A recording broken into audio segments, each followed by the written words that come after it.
हनीप्रीत मिल नहीं रही। इस बीच हनीप्रीत की अग्रिम जमानत की याचिका अदालत तक पहुंच चुकी है, जिस पर अब से थोड़ी देर बाद फैसला आना है। लेकिन आज अदालत में जब यह अग्रिम जमानत याचिका पर सुनवाई हो रही थी तो क्या हुआ, ये समझने के लिए चलते हैं मेरी सहयोगी शिरीन के पास, जो बेहतर बताएंगी। शिरीन, जरा दर्शकों के लिए बताइए कि आज अदालत में हुआ क्या, और इस जिस जमानत याचिका की हम बात कर रहे हैं, अग्रिम जमानत याचिका की, इसमें हनीप्रीत की तरफ से क्या कहा गया है, क्यों उन्हें अग्रिम जमानत मिलनी चाहिए?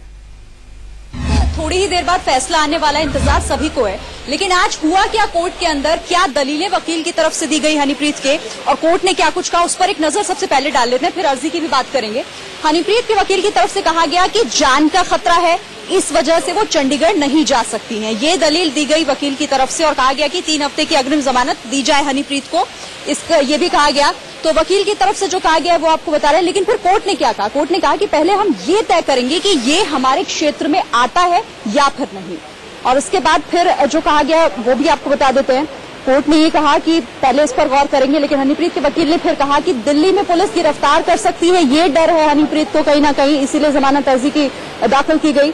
और आज मेरे ग्रेटर कैलाश स्थित घर पर भी छापेमारी की गई। हनीप्रीत की तरफ से उसके वकील ने यह भी कहा कि मुझे वहां जाने के लिए अग्रिम जमानत चाहिए, जिसकी अर्जी दाखिल की गई है। फिर जो हुआ वो भी आपको बताएं। कोर्ट में आज कोर्ट ने कहा कि दिल्ली से चंडीगढ़ जाने में महज 4 घंटे का वक्त लगता है। कोर्ट ने कहा कि 4 घंटे लगेंगे। आप 3 हफ्ते के लिए आखिर जमानत क्यों चाहती हैं? जो अग्रिम जमानत आप 3 हफ्ते के लिए मांग रही हैं वो क्यों? अगर आपको वहां डर लगता है तो आप दिल्ली हाई कोर्ट में जाकर सरेंडर कर दीजिए, ये कोर्ट ने कहा। हम आपको सुरक्षा मुहैया कराएंगे, इसकी भी कोर्ट ने गारंटी दी कि सुरक्षा हमारी तरफ से आपको दी जाएगी, लेकिन आप जाइए वहां पर सरेंडर करिए।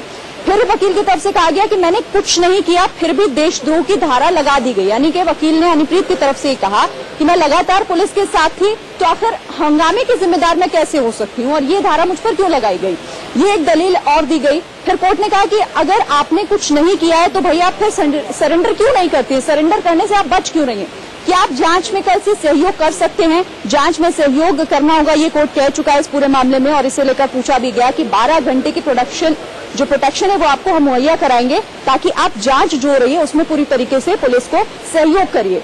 12 घंटे की प्रोटेक्शन दी जाएगी आपको, तो ये कोर्ट की तरफ से कहा गया।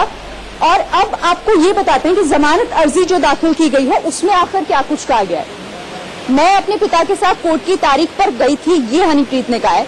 जान का खतरा है, इसीलिए भागती फिर रही हूँ और इसीलिए पुलिस के सामने नहीं आ रही हूँ। हरियाणा पुलिस मुझे फंसाने की कोशिश कर रही है, आरोप लगाया हनीप्रीत ने अपनी जमानत अर्जी में।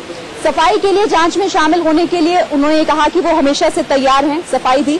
पिता बेटी के रिश्तों पर मीडिया पर निशाना साधा कि मीडिया ने कहानी बनाकर पेश कर दी है। राम रहीम की बेटी होना मेरे लिए एक सौभाग्य की बात है, लेकिन मीडिया पर उन्होंने आरोप लगा दिए। यहाँ पर हिंसा भड़काने और आपराधिक साजिश से कोई लेना देना मेरा नहीं है। हनीप्रीत ने यह भी कहा कि मैं अपने पिता के साथ कोर्ट की तारीख पर गई थी, तो आखिर ऐसा मैं कैसे कर सकती हूँ? जान पर खतरा, वो बार बार बता रही है कि मेरी जान को खतरा है, इसीलिए मैं सामने नहीं आ रही हूँ। तो सुशांत, ये दरअसल वो बार बार जान के खतरे की बात इसलिए कह रही हैं कि दर्शकों के लिए हम बताएं, वो ये कह रही हैं कि जो ड्रग माफिया है उससे जान का खतरा है, क्योंकि राम रहीम ने कई लोगों को ड्रग के चंगुल से छुड़ाया था। राम रहीम भी ये कहते थे कि वो सिक्योरिटी इसलिए लेकर चलते हैं क्योंकि ड्रग माफिया उनकी जान ले सकता है, और अब यही हवाला हनीप्रीत दे रही है जान के खतरे की बात कहते हुए।